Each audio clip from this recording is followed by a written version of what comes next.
Você está destruindo este time. A voz ecoou pelo corredor vazio da academia municipal.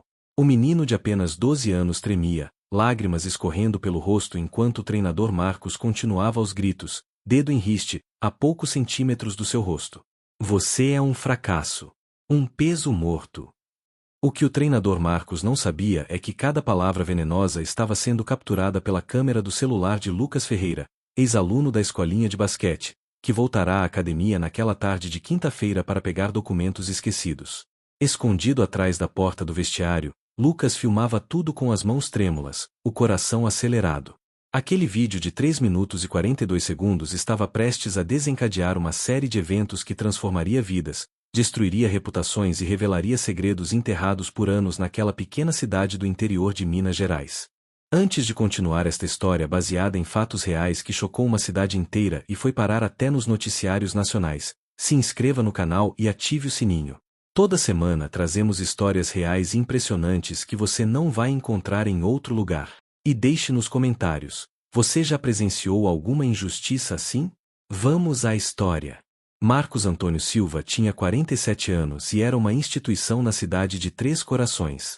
Havia mais de 20 anos comandava a escolinha de basquete da Academia Municipal, formando gerações de jovens atletas. Muitos deles seguiram carreiras profissionais, jogando em times de expressão nacional. 3 haviam chegado à seleção brasileira de base. Para os moradores da cidade com seus 80 mil habitantes, Marcos não era apenas um treinador, era um herói local.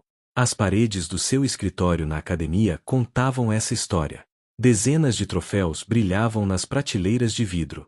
Fotos emolduradas mostravam equipes vitoriosas, sempre com Marcos ao centro, sorriso largo, braços em volta dos garotos.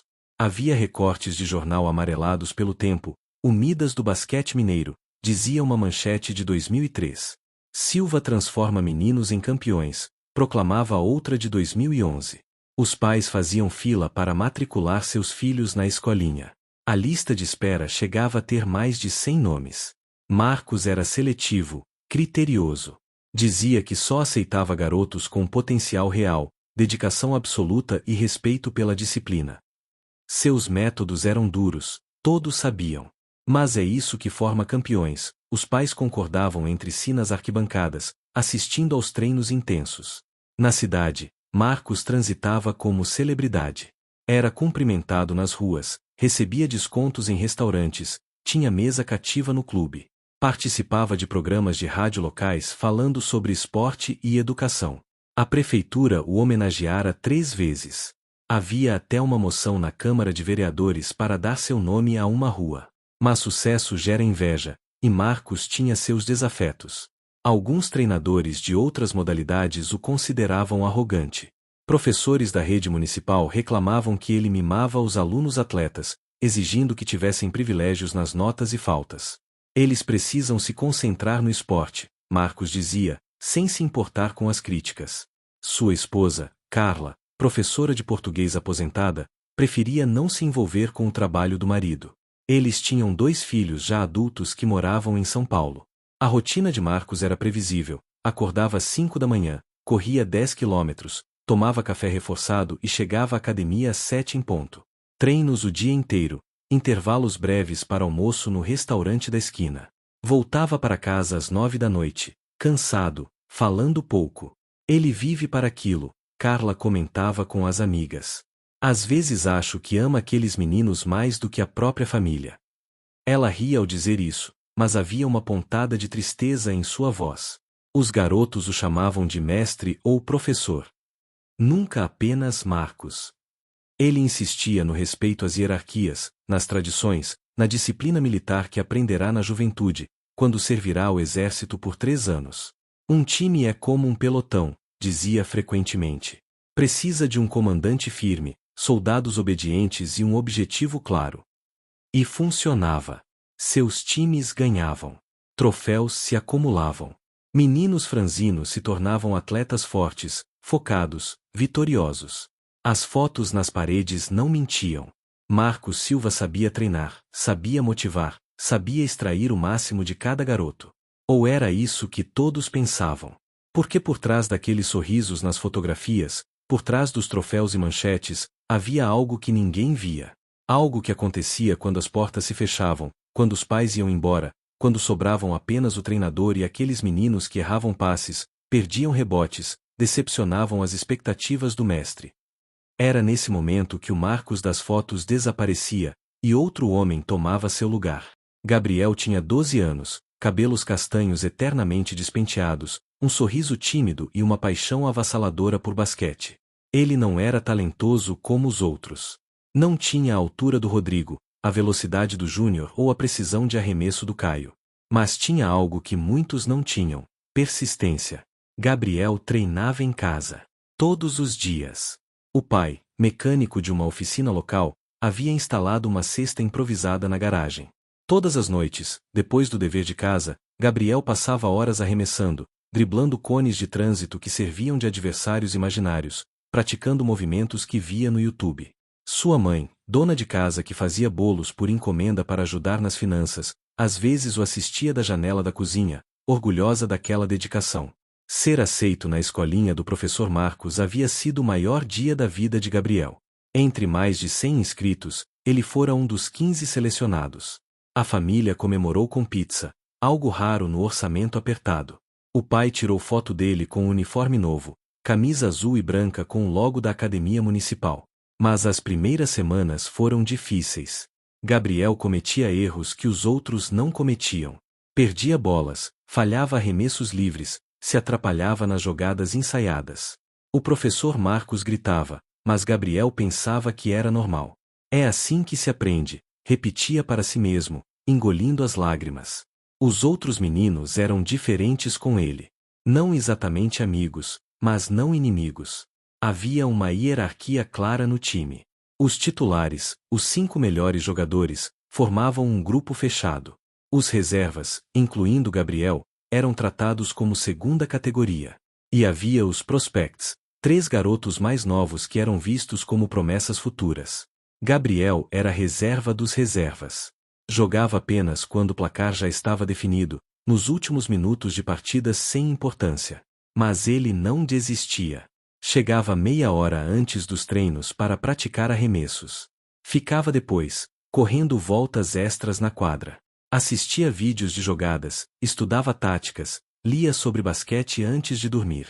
Ele tem coração, comentava seu Paulo, o zelador da academia, um senhor de 68 anos que trabalhava lá há 30 anos.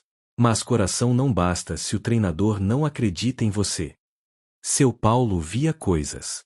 Na solidão dos corredores, limpando banheiros e arquibancadas depois que todos iam embora, ele ouvia gritos. Já encontrara meninos chorando no vestiário. Uma vez vira o professor Marcos empurrar um garoto contra os armários metálicos. Mas seu Paulo precisava do emprego. Tinha netos para ajudar a sustentar. Então limpava, observava e calava. Naquela quinta-feira de março, dia do incidente que mudaria tudo, Gabriel cometera um erro simples durante um treino tático. Era um exercício de transição defesa-ataque. Gabriel deveria marcar o Rodrigo, mas se perdeu na movimentação e deixou livre para uma bandeja fácil. O apito do professor Marcos rasgou o ar da quadra. Gabriel! Aqui! Agora! O menino correu até o centro da quadra, onde Marcos o esperava com os braços cruzados, mandíbula tensa, olhos estreitos. Os outros 14 garotos pararam e assistiram. Sempre assistiam. Era parte do método pedagógico do professor, humilhar publicamente para criar motivação. Você prestou atenção quando expliquei a jogada? Marcos perguntou, voz baixa e controlada. Esse tom era pior que os gritos. Prestei sim, professor. Prestou? Prestou. A voz subiu. Então você é burro? É isso? Ou é preguiçoso? Eu me confundi, professor. Desculpa.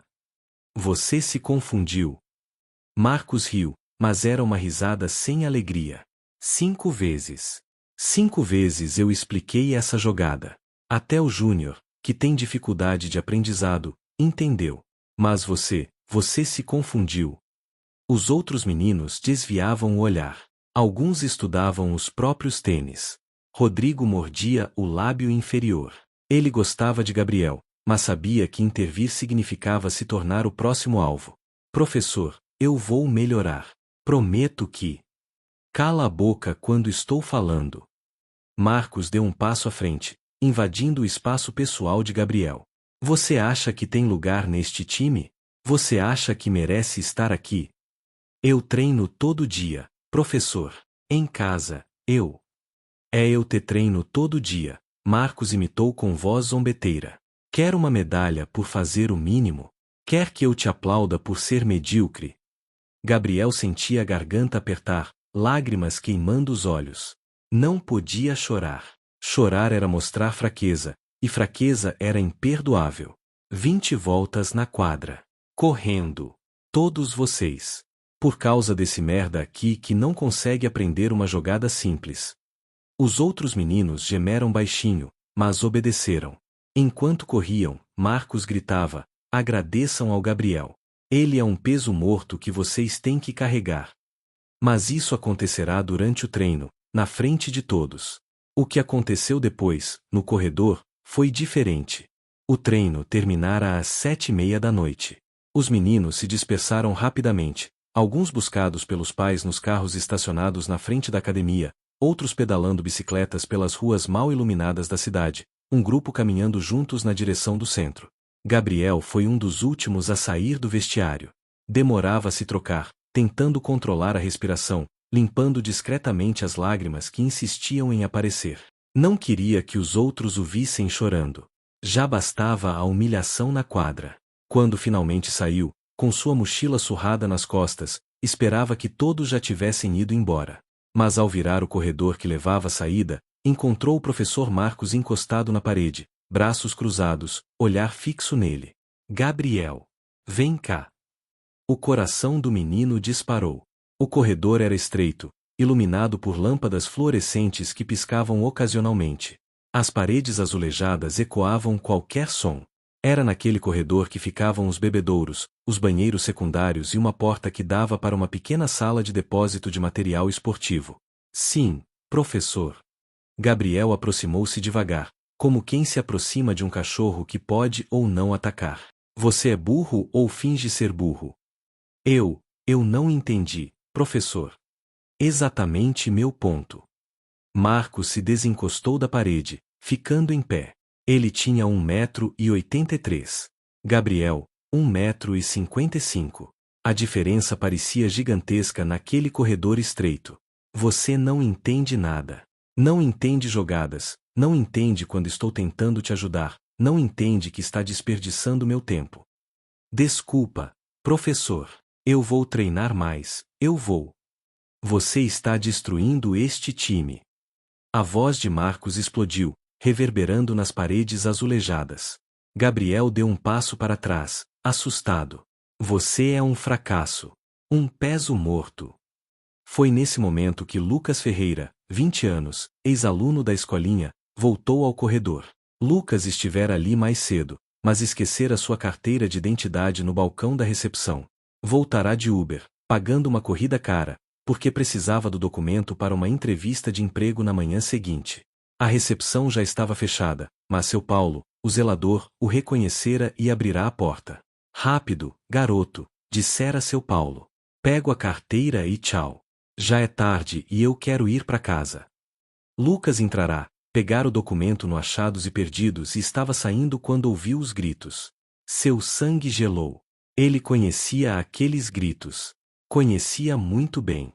Cuidadosamente, silenciosamente, Lucas se aproximou do corredor. Espiou pela quina da parede e viu Gabriel, pequeno e assustado, encolhido contra os azulejos. Professor Marcos, imenso e furioso, dedo em riste, avançando sobre o menino. Você acha que eu não vejo? Você é fraco. Você não tem o que é preciso. Deveria estar em casa brincando de boneca, não numa quadra de basquete. Gabriel chorava abertamente agora, lágrimas descendo pelo rosto vermelho. Por favor, professor, eu só quero jogar, eu amo basquete. Você ama. Marcos riu, cruel. Você não sabe o que é amor. Amor é sacrifício. É sangue. É deixar tudo em quadra. Você não deixa nada porque não tem nada. Lucas sentiu a raiva subir pelo peito. Suas mãos tremiam. Ele sabia exatamente o que fazer. Lentamente, tirou o celular do bolso, abriu a câmera e começou a filmar. Olha para mim quando estou falando. Marcos gritou, agarrando o ombro de Gabriel e sacudindo o menino. Olha para mim. Gabriel soluçava, tentando olhar para o treinador através das lágrimas. Eu estou olhando. Você é uma vergonha. Para a sua família. Para este time. Para mim. Marcos soltou o menino com um empurrão. Gabriel cambaleou, quase caindo. Amanhã você não aparece no treino. Está suspenso. Vai pensar se realmente quer estar aqui ou se quer continuar sendo um perdedor. Mas professor, o jogo é sábado. E você acha que vai jogar? Marcos riu novamente. Você vai sentar no banco e assistir os homens jogarem. Vai ver o que é ter raça, ter coragem, ter talento. Gabriel abaixou a cabeça, derrotado. Marcos o observou por mais alguns segundos, então virou e caminhou na direção oposta do corredor, desaparecendo por uma porta lateral que dava para seu escritório. Gabriel ficou ali parado, encostado na parede, soluçando baixinho. Lucas continuou filmando por mais alguns segundos, capturando a imagem daquele menino destruído, sozinho no corredor vazio da academia que deveria ser um lugar de sonhos, mas que para ele se tornará um pesadelo. Então Lucas guardou o celular, respirou fundo e se afastou silenciosamente. Seu Paulo viu saindo, olhou seu rosto e perguntou: Você viu algo que não devia? Lucas olhou para o zelador, viu nos olhos cansados do velho uma tristeza profunda e perguntou: Isso acontece muito? Seu Paulo suspirou, olhou para os lados para garantir que estavam sozinhos e sussurrou: Mais do que você imagina, garoto. Muito mais. Lucas chegou em casa às 11 da noite. Morava com a mãe em um apartamento pequeno de 2 quartos no bairro do Novo Horizonte, periferia da cidade. O pai havia falecido de infarto 3 anos antes. Lucas trabalhava como atendente em uma farmácia durante o dia e estudava educação física à noite numa faculdade particular onde pagava bolsa parcial. O dinheiro sempre era curto. Sua mãe, Dona Marta, ainda estava acordada assistindo novela. Achou a carteira. Achei. Lucas beijou a testa da mãe e foi direto para seu quarto, fechando a porta. Sentou na cama e abriu o vídeo no celular. 3 minutos e 42 segundos. Começava com o grito Você está destruindo este time, e terminava com Gabriel sozinho no corredor, chorando. No meio, captara cada palavra venenosa, cada acusação, cada humilhação. Lucas assistiu 3 vezes seguidas. A cada vez, sentia a mesma mistura de raiva e tristeza. Porque ele sabia exatamente como Gabriel se sentia. Ele estivera naquele lugar. 8 anos atrás, Lucas também fora aluno do professor Marcos. Também sofrerá os gritos, as humilhações, o tratamento cruel disfarçado de método pedagógico. Mas Lucas era bom jogador. Muito bom. Foi titular por 3 anos, ajudou o time a ganhar 2 campeonatos estaduais.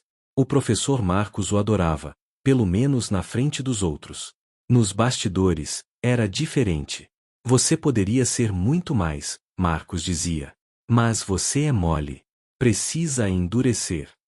E então vinham os exercícios punitivos, os gritos no vestiário, as humilhações privadas. Lucas aguentou porque amava basquete, porque sonhava ser profissional, porque acreditava que aquilo era o preço do sucesso. Até o dia em que seu corpo disse basta. Aos 17 anos, no meio de um campeonato importante, Lucas teve uma crise de ansiedade em quadra. Hiperventilou, desmaiou, foi levado ao hospital. Os médicos fizeram exames. Estava saudável fisicamente, mas psicologicamente esgotado. Estresse agudo, disseram. Pressão excessiva. O professor Marcos visitou Lucas no hospital. Trouxe flores, falou com a mãe sobre como Lucas era importante para o time, um atleta promissor com futuro brilhante. Mas quando ficaram sozinhos por 30 segundos, Marcos sussurrou: Não estrague sua carreira com frescura. Supera isso. Lucas nunca voltou. Desistiu do basquete, perdeu a bolsa numa escola particular de ensino médio, teve que transferir para a estadual. Seus sonhos profissionais morreram naquele dia. A depressão veio forte nos meses seguintes. Foram 2 anos de terapia, medicação, desconstrução de tudo que o professor Marcos havia construído em sua cabeça. A ideia de que sofrer era necessário, que dor era sinônimo de crescimento, que crueldade era amor disfarçado. E agora, 8 anos depois, Lucas tinha em mãos a prova de que nada havia mudado. Marcos continuava sendo o mesmo. Quantos outros meninos sofreram como ele sofreu? Quantos ainda sofreriam se ninguém fizesse nada?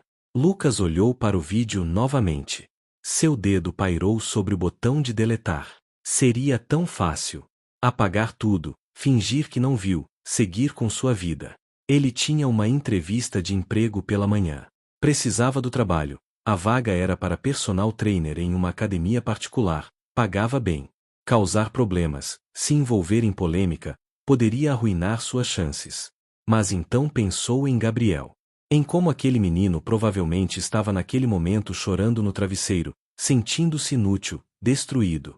Pensou em si mesmo aos 12, 13, 14 anos, engolindo humilhações porque achava que era normal, que era parte do processo. Pensou em todos os outros meninos que ainda viriam, porque o professor Marcos não pararia. Homens como ele nunca param sozinhos. Lucas abriu o WhatsApp e procurou um nome na lista de contatos: Rafael Mendes. Rafael havia sido colega de turma de Lucas na escolinha, também sofrerá abusos, também desistira do basquete. Agora trabalhava como jornalista no portal de notícias da cidade. Rafa, preciso falar com você. É urgente. A resposta veio 3 minutos depois. Lucas? Cara, faz tempo. Que horas são? KKK. Que foi? Tenho um vídeo do professor Marcos fazendo o que ele sempre fez. Mas agora tem prova. Houve uma pausa longa. Depois, me manda o vídeo. Lucas exportou o arquivo e enviou. Esperou. Viu os 2 cheques azuis indicando que Rafael lera a mensagem e assistira o vídeo. 5 minutos depois o telefone tocou. Era Rafael. Lucas, cara, isso é pesado. Eu sei. Você sabe o que acontece se isso vazar, né? A cidade inteira vai falar. O Marcos tem muitos aliados. Gente poderosa. Eu sei. E você também vai ficar exposto. Vão querer saber quem filmou, como você conseguiu, porque estava lá. Eu sei disso tudo, Rafa. Lucas respirou fundo. Mas eu não posso deixar isso quieto. Não de novo. A gente ficou quieto por anos. Olha onde isso levou. Rafael suspirou do outro lado da linha. Você tem razão. Mas precisa estar preparado. Isso vai explodir. E vai respingar em você. Estou preparado. Tem certeza? Pensa bem. Dorme sobre isso.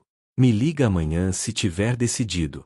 A gente faz isso do jeito certo, com advogado, com denúncia formal, tudo certinho. Não, Rafa. Não posso esperar. Amanhã aquele menino vai acordar destruído. Vai querer desistir do basquete, talvez desistir de tudo. Eu não posso deixar ele passar por isso sozinho.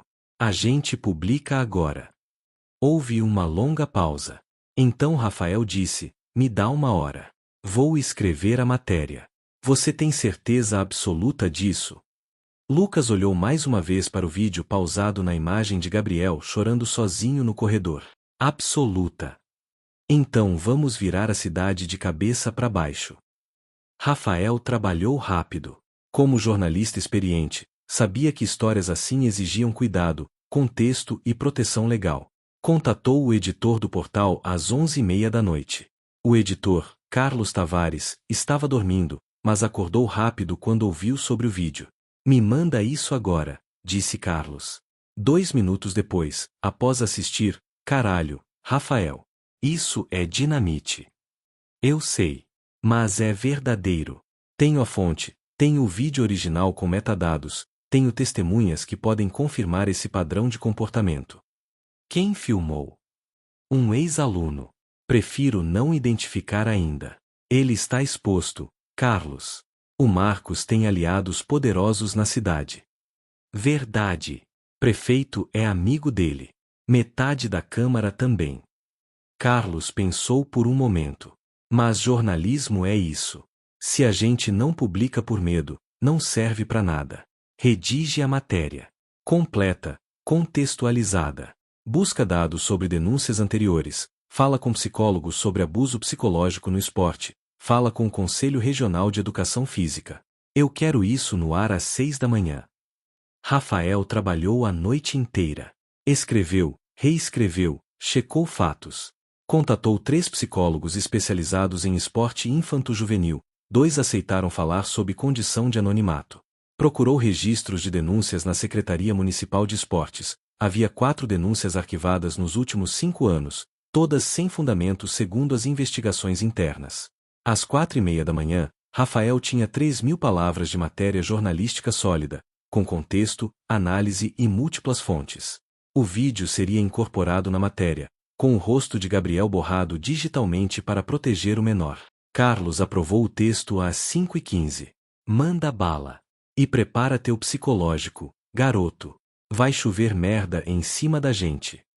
A matéria foi ao ar às 6 horas da manhã de sexta-feira com a manchete: vídeo, renomado treinador de basquete humilha e agride verbalmente criança de 12 anos em corredor de academia municipal. O vídeo era impossível de ignorar. 3 minutos e 42 segundos de crueldade explícita, capturada em áudio e vídeo nítidos. A voz do professor Marcos ecoando: você é um fracasso. Um peso morto. Às 6:15, a matéria tinha 50 compartilhamentos no Facebook. Às 6:30, 500. Às 7, 3.000. Às 8 da manhã, o vídeo estava viral, não só em Três Corações, mas em cidades vizinhas, depois em Minas Gerais inteira, e então nacionalmente. Portais grandes replicaram a notícia. Treinador campeão é flagrado humilhando criança. Vídeo chocante expõe abuso psicológico no esporte infantil. Minas Gerais, treinador de basquete vira alvo de investigação após vídeo viral.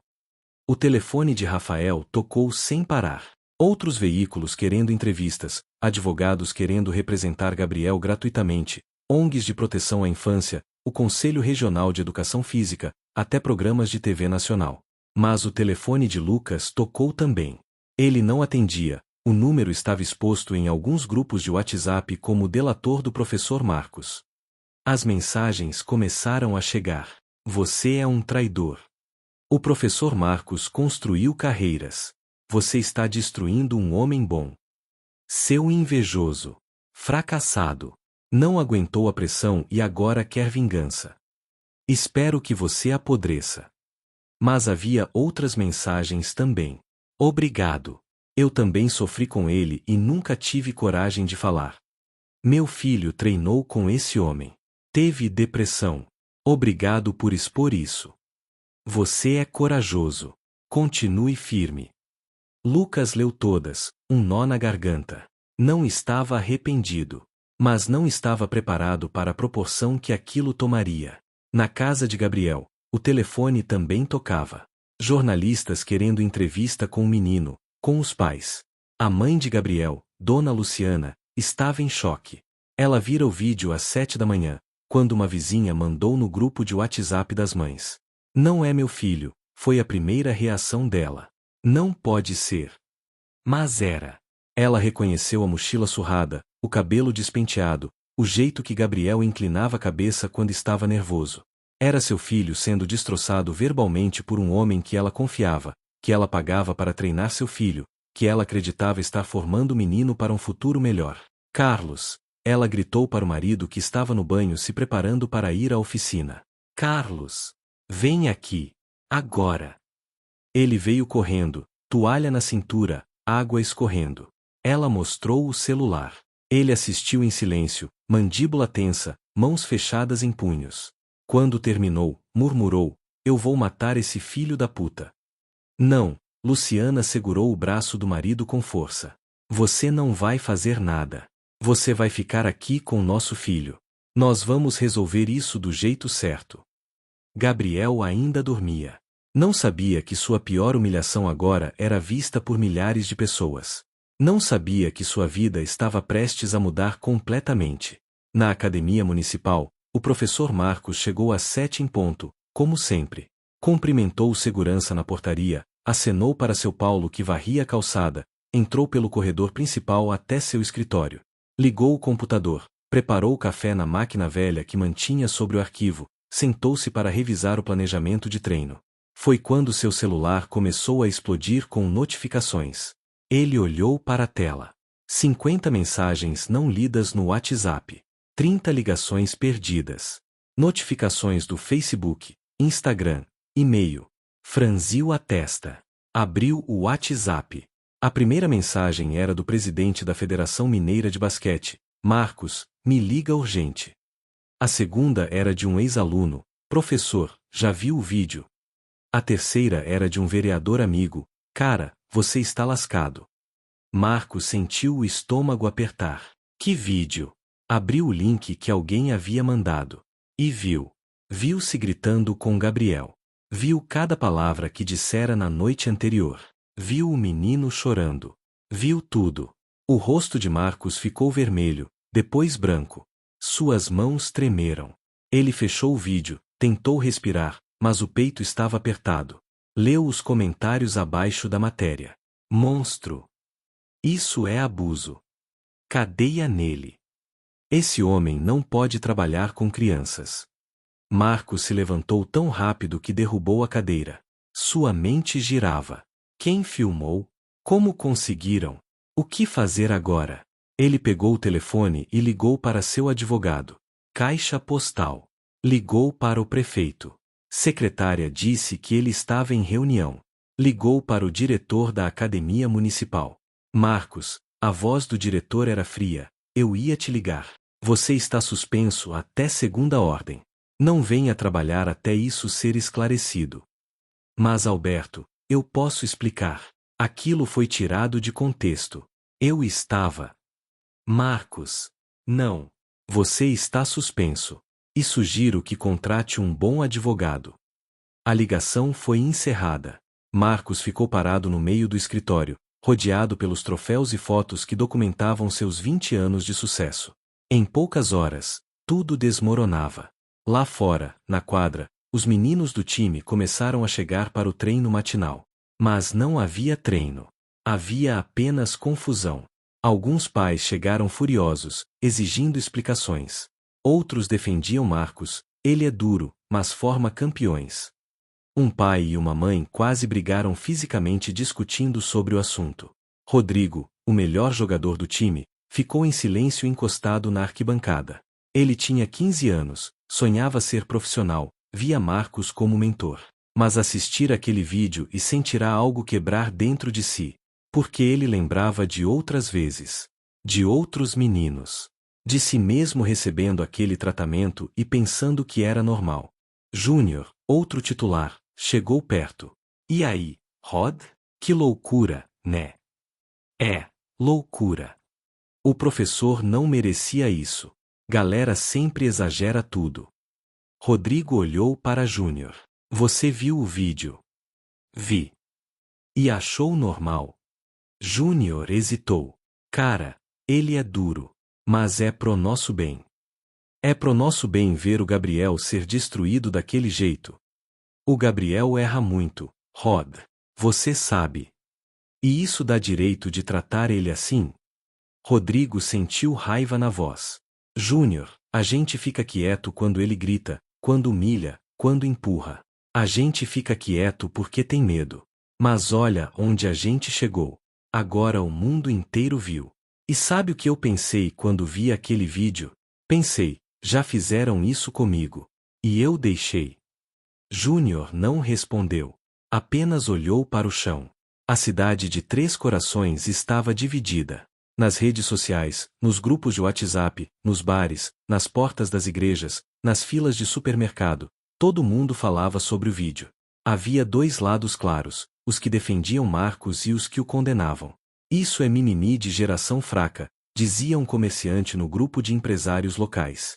No meu tempo apanhava de vara e cresci direito. Isso é abuso psicológico, respondia uma professora. Criança tem que ser corrigida com respeito, não com humilhação. Às 10 da manhã, a Secretaria Municipal de Esportes divulgou nota oficial. A Prefeitura de Três Corações lamenta profundamente o ocorrido e informa que o treinador Marcos Antônio Silva foi afastado de suas funções até conclusão de investigação interna. Reafirmamos nosso compromisso com a proteção e bem-estar de todas as crianças e adolescentes. Às 11 horas, o Conselho Regional de Educação Física de Minas Gerais abriu processo ético contra Marcos.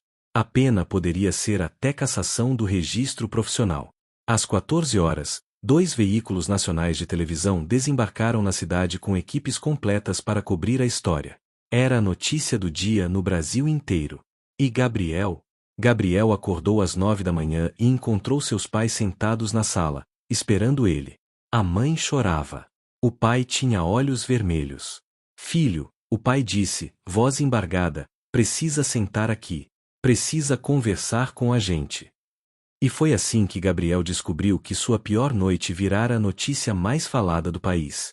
O sábado amanheceu tenso em Três Corações. O jogo que estava marcado para a escolinha de basquete foi cancelado. A academia municipal estava fechada para manutenção, segundo o aviso na porta, mas todos sabiam o verdadeiro motivo: evitar confrontos entre os grupos que se formaram. Gabriel não saiu de casa. Os pais desligaram a campainha porque jornalistas tocavam de hora em hora. Bloquearam o WhatsApp depois de receberem mais de 300 mensagens, algumas de apoio, outras de ódio. Uma advogada especializada em direitos da criança ofereceu seus serviços gratuitamente. Um psicólogo infantil também. Mãe, todo mundo viu.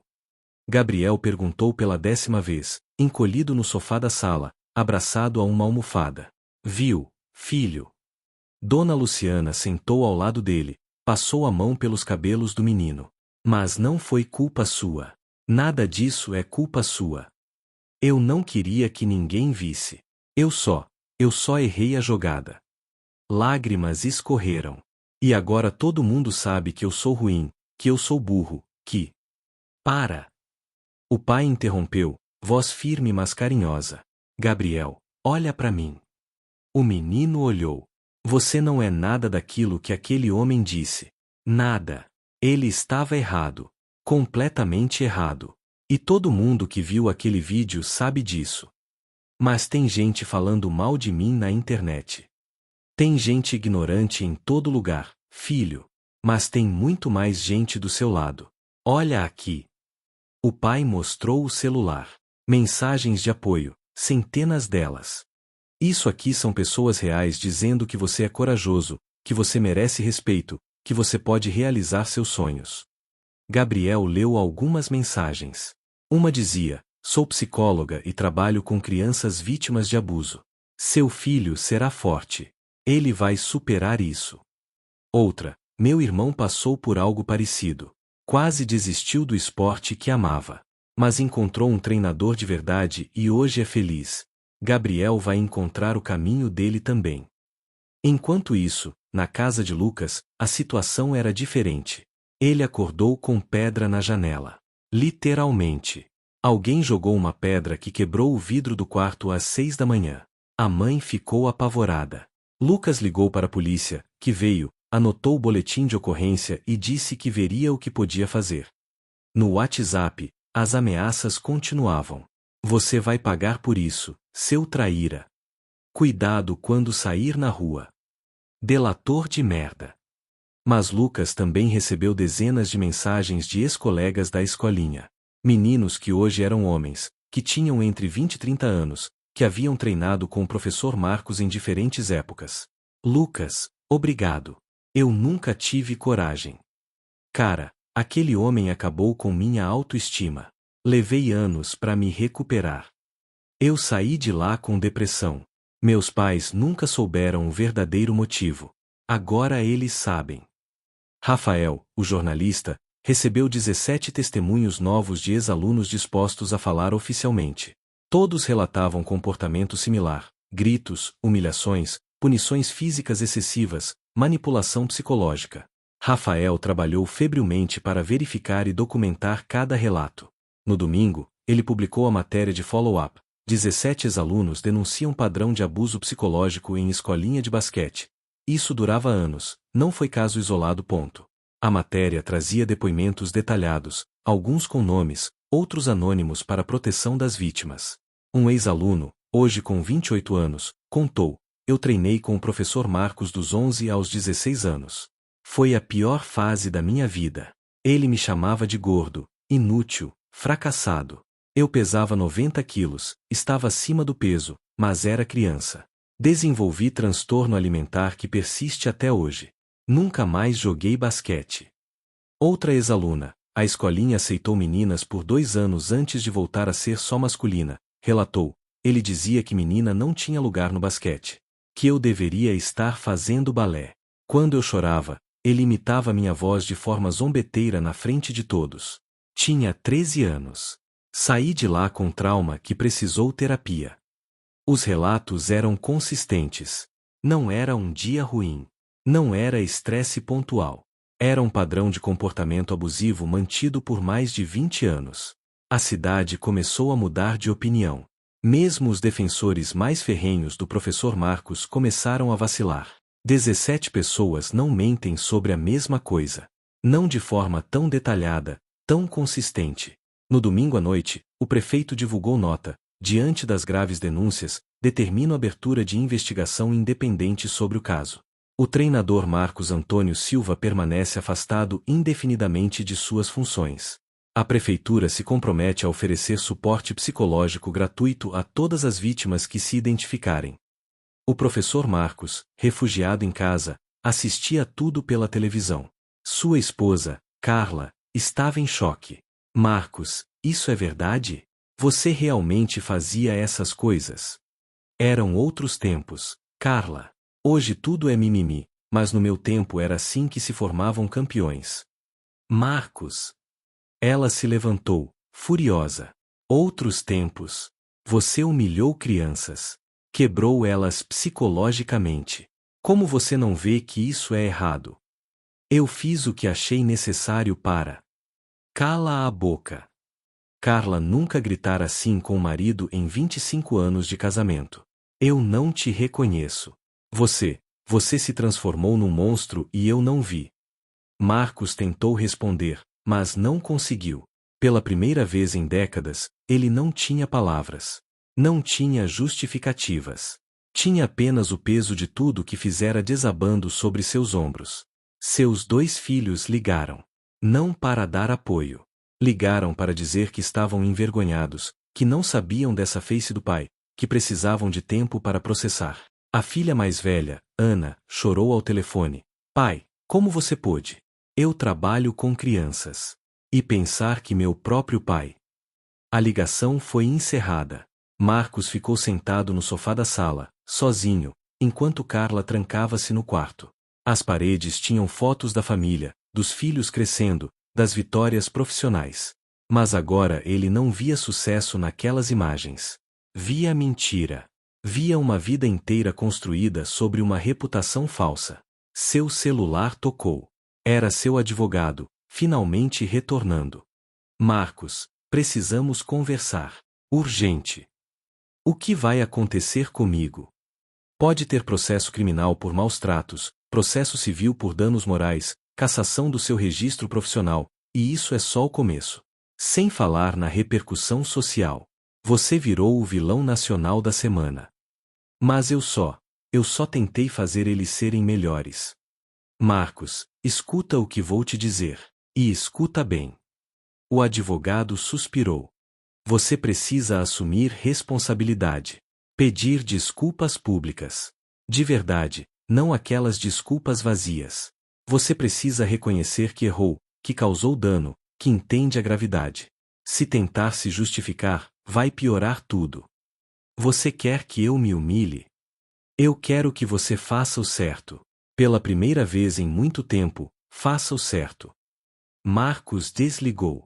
Ficou olhando para o telefone. Leu comentários nas redes sociais. Centenas, milhares de pessoas falando sobre ele. Monstro. Abusador. Criminoso. Era estranho. Ele sempre se vira como o herói da história. O treinador duro mas justo que formava campeões. O homem que dedicou a vida ao esporte, às crianças, à formação de atletas. Como ele se tornará o vilão? Mas no fundo, numa parte que ele tentava não ouvir, uma voz sussurrava: você sempre foi. Você só não percebia porque ninguém tinha coragem de te mostrar. A noite caiu sobre 3 corações. Em diferentes casas, pessoas viviam diferentes realidades da mesma história. Gabriel tentava dormir, mas tinha pesadelos. Lucas olhava a janela quebrada e se perguntava se fizera a coisa certa. Rafael escrevia mais uma matéria. Marcos sentava no escuro da sala, sozinho, pela primeira vez entendendo o tamanho do buraco que cavara. E na segunda-feira, tudo ficaria ainda mais complicado. Segunda-feira chegou com mais surpresas. Às 8 da manhã, a Polícia Civil bateu na porta da casa do professor Marcos com um mandado de busca e apreensão. Levaram seu computador, celular, documentos da escolinha, registros de treinos. Uma investigação criminal formal havia sido aberta pelo Ministério Público. O delegado responsável, Dr. Henrique Almeida, deu entrevista coletiva. Estamos investigando possível crime de maus-tratos conforme o artigo 136 do Código Penal, além de possíveis violações ao Estatuto da Criança e do Adolescente. As penas podem chegar a 4 anos de prisão. A notícia bombou. Marcos não seria apenas afastado ou multado. Poderia ir preso. Na Academia Municipal, uma reunião emergencial acontecia. O diretor Alberto Santos, a secretária de Esportes Maria Fernandes, representantes do Conselho Municipal de Educação e 3 psicólogos se reuniram para decidir o futuro da escolinha de basquete. Nós não podemos simplesmente fechar a escolinha, argumentava a secretária.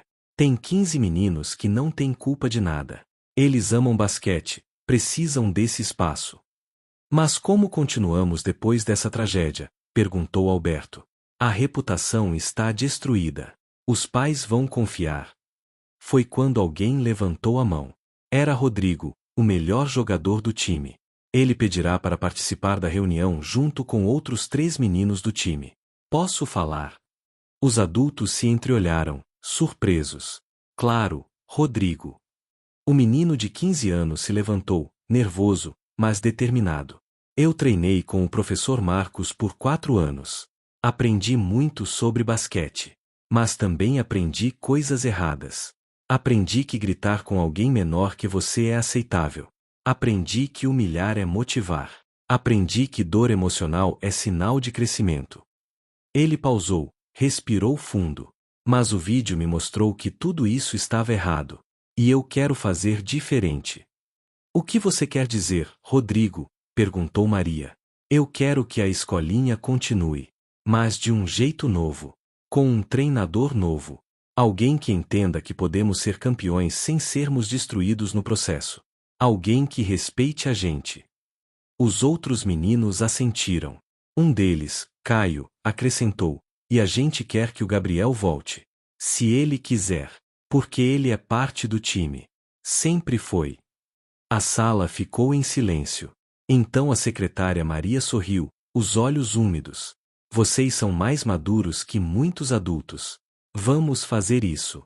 Vamos recomeçar do jeito certo. Enquanto isso, na casa de Gabriel, uma conversa similar acontecia. A psicóloga que oferecerá ajuda gratuitamente, doutora Patrícia Mendes, estava sentada com Gabriel e seus pais na sala. Gabriel, você passou por uma experiência traumática, explicava a doutora Patrícia com voz suave. O que aquele homem disse para você não é verdade. Mas seu cérebro pode ter guardado aquelas palavras como se fossem verdadeiras. Por isso vamos trabalhar juntos para desconstruir isso. Eu ainda amo basquete, Gabriel disse baixinho. Mas tenho medo de voltar. E é completamente normal ter medo. Mas Gabriel, deixa eu te contar uma coisa. Doutora Patrícia se inclinou para a frente. Sabe quantas mensagens eu recebi de pessoas querendo patrocinar seu retorno ao basquete? 23. Tem treinadores de todo o Brasil oferecendo treinamento gratuito. Tem uma escola particular oferecendo bolsa integral se você quiser estudar lá e jogar pelo time deles. Tem gente que você nem conhece torcendo por você. Gabriel olhou para ela, surpreso. Por quê? Porque você representa algo importante. Representa todas as crianças que sofrem em silêncio. E representa a possibilidade de mudança. De fazer o esporte ser um lugar seguro de novo. Mas eu nem sou bom. Gabriel, escuta bem. A mãe segurou a mão do filho. Você treina todos os dias na garagem. Você assiste vídeos, estuda jogadas, vive e respira basquete. Você é dedicado. E dedicação com amor pelo que faz, filho, Isso é o que define um verdadeiro atleta. O resto se aprende. 2 semanas se passaram. O processo criminal contra Marcos avançava. Dezenas de ex-alunos oficializaram denúncias. O Conselho Regional de Educação Física suspendeu preventivamente seu registro, impedindo-o de trabalhar como treinador. Marcos tentou dar uma entrevista em sua defesa para um jornal local. Foi desastrosa. Ele começou dizendo que aquela geração era muito sensível e que no passado isso era normal. A repercussão negativa foi imediata. O advogado teve um ataque de nervos. Eu disse para você ficar quieto. Mas então algo mudou. Marcos recebeu uma carta. Era de Lucas, o ex-aluno que filmara o vídeo. Professor Marcos. Eu não te escrevo buscando perdão nem oferecendo. Escrevo porque acho que você precisa entender algo. Eu fui seu aluno. Você me treinou por 3 anos. Eu era bom. Muito bom. E você quase me destruiu. Quase matou minha paixão pelo basquete. Quase acabou comigo. Levei anos de terapia para entender que o problema nunca foi minha fraqueza. Foi sua crueldade. Você pode ter formado atletas campeões. Mas a que custo? Quantos meninos desistiram dos sonhos? Quantos desenvolveram depressão, ansiedade, traumas? Quantos se olham no espelho até hoje e ouvem sua voz dizendo que são fracassados, inúteis, sem valor? Isso não é pedagogia. Isso é abuso. Você ainda pode fazer algo útil com o resto da sua vida. Pode reconhecer de verdade o que fez. Pode procurar ajuda psicológica para entender por que você achava que era aceitável tratar crianças daquele jeito. Pode pedir desculpas de forma genuína. Ou pode continuar se vendo como vítima de uma geração sensível. A escolha é sua. Mas saiba que 17 pessoas tiveram coragem de falar. E outras centenas estão começando a entender que não foi culpa delas. Foi sua. Lucas Ferreira. Marcos leu a carta 3 vezes. Na primeira, sentiu raiva. Na segunda, sentiu algo parecido com vergonha. Na terceira, chorou. Chorou porque pela primeira vez em décadas, ele olhou de verdade para o que havia feito. Não através das lentes dos troféus e manchetes, mas através dos olhos dos meninos que tremiam quando ele gritava. Dos meninos que choravam sozinhos em vestiários. Dos meninos que desistiam do esporte que amavam porque a dor emocional era grande demais. Ele viu Gabriel naquele corredor e, pela primeira vez, não viu fraqueza. Viu uma criança apavorada, sendo atacada por um adulto que deveria protegê-la. E Marcos finalmente entendeu. Ele não era o herói da história. Nunca foi. Era o vilão. 3 meses depois do vídeo viral, Três Corações era uma cidade diferente. A escolinha municipal de basquete reabriu sob nova direção. O novo treinador era professor João, 32 anos, psicólogo esportivo formado, ex-jogador profissional que entendeu sua missão não era apenas formar atletas, mas seres humanos completos. Aqui a gente joga com respeito, ele disse no primeiro dia, os 15 meninos sentados à sua frente na quadra. Erro faz parte do jogo. Faz parte da vida. E quando alguém errar, a gente corrige com paciência, não com humilhação. Combinado. Combinado, responderam em coro. Gabriel estava lá. Ele passará por 2 meses e meio de terapia intensiva com doutora Patrícia. Aos poucos, as palavras do professor Marcos perderam poder. Gabriel começou a entender que havia sido vítima, não culpado. Que seu valor não dependia de acertar toda a jogada, mas de continuar tentando mesmo depois de errar. E ele voltou a sorrir em quadra. O time era diferente agora. Rodrigo, que poderia ter ido para uma escola particular com bolsa integral, escolheu ficar. É aqui que posso fazer diferença, disse. Ele se tornou uma espécie de líder silencioso, sempre apoiando os jogadores mais novos, nunca reproduzindo os comportamentos que aprenderá com Marcos. Júnior também ficou. Caio também. Quase todos ficaram. Porque perceberam que basquete não era sobre sofrer para vencer. Era sobre crescer juntos, apoiar uns aos outros, celebrar vitórias e aprender com derrotas. Lucas virou figura pública involuntariamente. Foi convidado para palestrar em escolas e clubes esportivos sobre abuso no esporte infantil. Escreveu artigos, participou de podcasts, virou referência no assunto. Eu só fiz o que era certo, ele repetia sempre. Qualquer um teria feito. Mas não era verdade. Muitos viram coisas similares e ficaram quietos por décadas. Lucas teve coragem quando poderia ter escolhido silêncio. A entrevista de emprego que ele perdeu no dia seguinte ao vídeo, a empresa o recontatou um mês depois oferecendo um cargo melhor.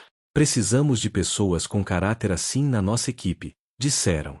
Rafael, o jornalista, ganhou um prêmio estadual de jornalismo investigativo. Mas o que o marcou não foi o troféu. Foi um e-mail que recebeu de uma mãe, obrigada por dar voz aos que não tinham. Meu filho sofreu por anos com um treinador abusivo. Nunca soube. Agora sei os sinais. E conversei com ele. Ele está em terapia. Está melhorando. Obrigada. E o professor Marcos? Sua história tomou um rumo inesperado. Ele foi condenado a 2 anos de prisão em regime semiaberto por maus tratos, pena suspensa sob condições. Perdeu definitivamente o registro profissional. Não poderia mais trabalhar como treinador. Teve que pagar indenizações a 4 ex-alunos que entraram com processo judicial. Carla pediu divórcio. Os filhos mantiveram distância. Marcos ficou sozinho num apartamento alugado, trabalhando como vendedor em uma loja de materiais esportivos. Ironia cruel. Mas 6 meses após o vídeo, algo mudou. Marcos começou terapia. Não porque o juiz mandou, embora fosse parte da condicional, mas porque ele finalmente admitiu que precisava. Por que você tratava as crianças daquele jeito? Perguntou a psicóloga doutora Helena na 5ª sessão. Marcos pensou por longo tempo. Meu pai me criou assim. Ele dizia que homem não chora, que dor constrói caráter, que piedade é fraqueza. Ele batia em mim. Muito. E eu cresci pensando que era amor, que era disciplina. Então reproduzi. E você consegue ver agora que não era amor. Marcos engoliu seco. Consigo. Pela primeira vez na minha vida, consigo. O processo terapêutico foi longo e doloroso. Marcos teve que desconstruir 50 anos de crenças. Teve que olhar para seu passado, para sua criação abusiva, para os padrões que internalizou e reproduziu. Teve que aceitar que vítimas podem se tornar abusadores se não buscarem ajuda. Em uma sessão particularmente difícil, 9 meses após o escândalo, Marcos admitiu: eu destruí vidas. Pensei que estava construindo campeões, mas estava apenas transferindo minha dor. E eu não sei se posso ser perdoado por isso. O perdão não é sobre o que você merece, disse doutora Helena. É sobre o que as vítimas escolhem dar. Sua responsabilidade não é buscar perdão. É mudar, não machucar mais ninguém, e se possível, ajudar a consertar o que quebrou. Como eu faço isso? Começa reconhecendo publicamente. De verdade, dessa vez. 1 ano após o vídeo, Marcos publicou uma carta aberta no mesmo portal de notícias onde tudo começara. Meu nome é Marcos Antônio Silva. Há 1 ano, o mundo me viu cometendo abuso psicológico contra uma criança de 12 anos. O que muitos não viram foram os 20 anos anteriores em que cometi abusos similares contra dezenas de crianças. Passei o último ano em terapia tentando entender por que fiz isso. Não há justificativa. Há apenas razões enraizadas no meu próprio passado traumático que não me eximem de responsabilidade, mas me ajudam a entender. Fui vítima de abuso na infância. E virei abusador. Aos ex-alunos que prejudiquei, sinto muito. Genuinamente. Sei que desculpas são insuficientes diante do dano causado. Vocês confiaram seus sonhos, sua paixão, sua autoestima a mim. E eu destruí. Ao Gabriel, você não era fraco. Nunca foi. Eu era cruel. Espero que você continue jogando basquete, que realize seus sonhos, que nunca mais deixe ninguém fazer você se sentir menor do que é. Aos pais que confiaram seus filhos a mim, perdão pelo abuso dessa confiança. Nunca mais trabalharei com crianças. É o mínimo que posso fazer. Mas estou escrevendo um livro com a doutora Helena, minha psicóloga, sobre abuso no esporte infantil. Sobre como identificar sinais. Sobre como abusadores funcionam. Sobre como ciclos de violência se perpetuam quando não são interrompidos. Se isso puder ajudar uma criança, um pai, um treinador a não repetir meus erros, então pelo menos algo de útil sairá dessa tragédia que eu causei. Não peço perdão. Peço apenas que minha história sirva de alerta. Marcos Antônio Silva. A carta viralizou novamente. Mas dessa vez as reações foram mistas. Alguns o chamaram de oportunista. Outros reconheceram coragem na admissão genuína.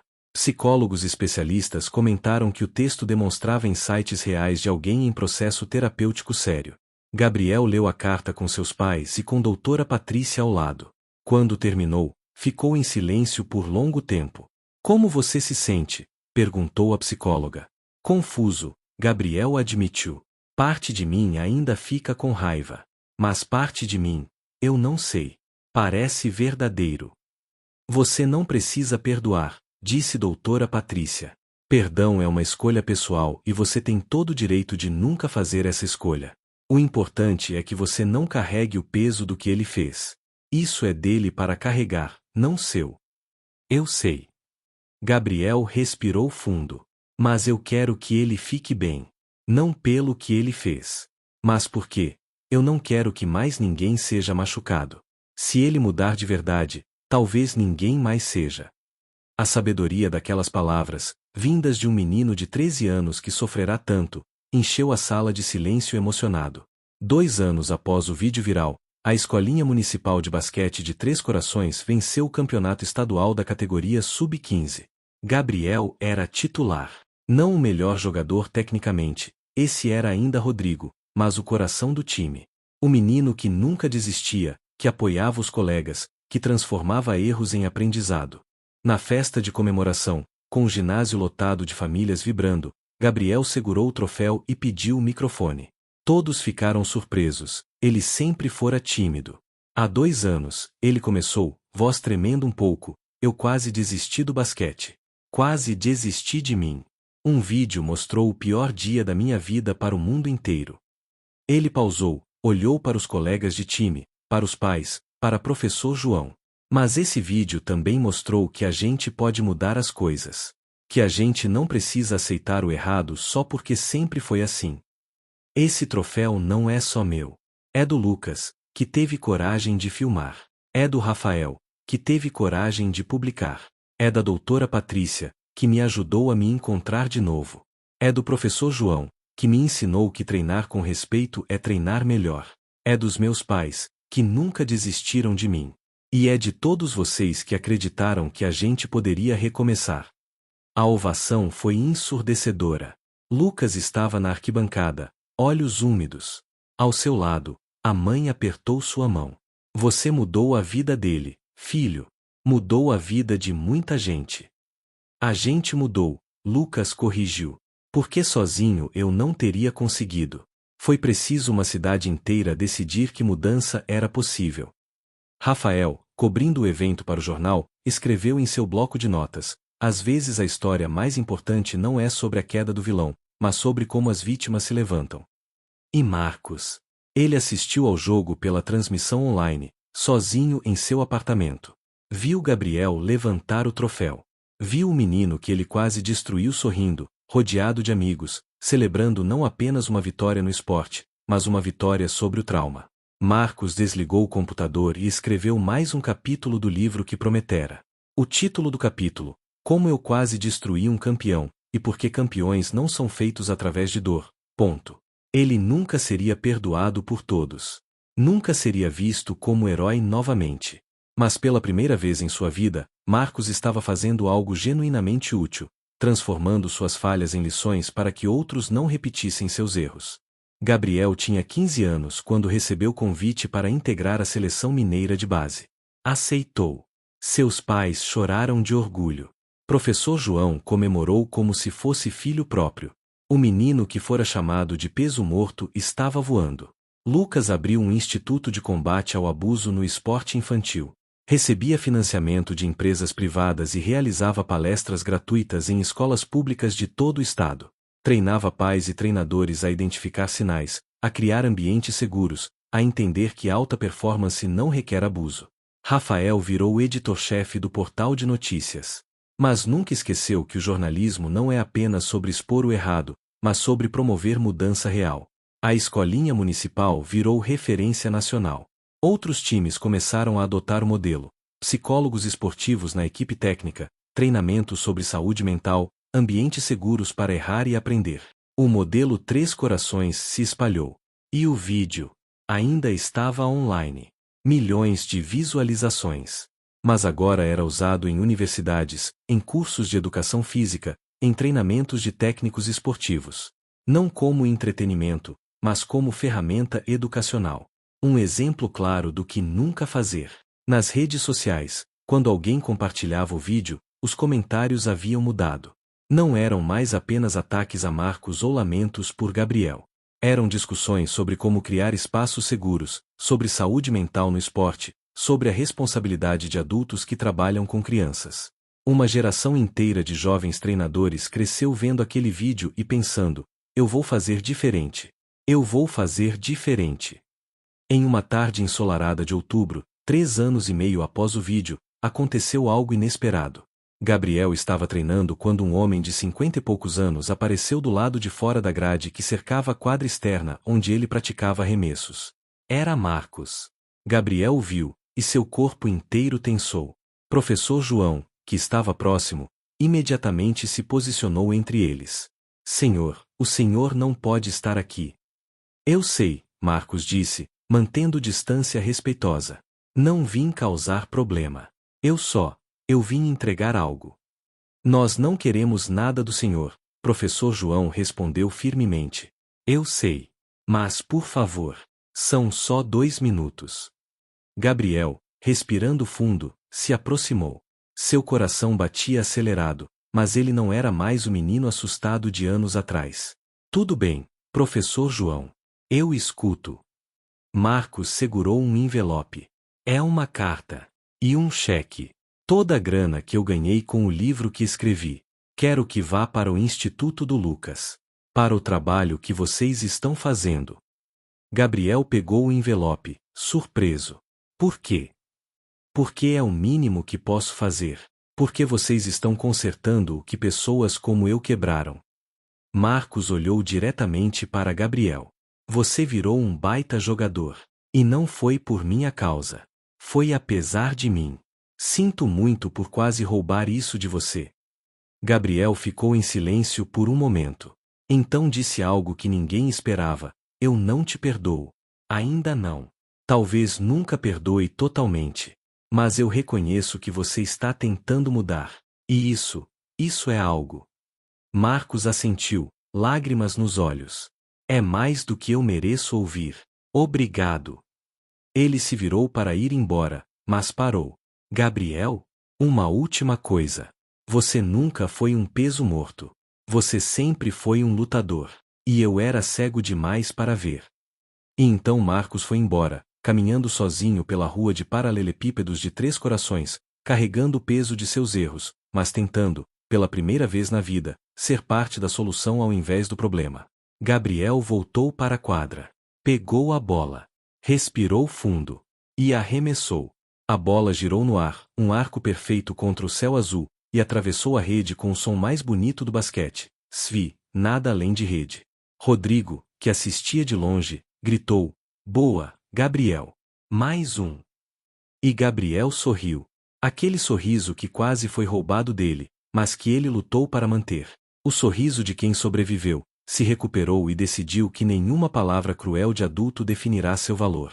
Porque no final das contas, essa história não era sobre um treinador que caiu. Era sobre um menino que se levantou. Era sobre uma cidade que escolheu mudança. Era sobre coragem, a de filmar, a de publicar, a de denunciar, a de recomeçar, a de perdoar ou não perdoar conforme cada um escolhesse.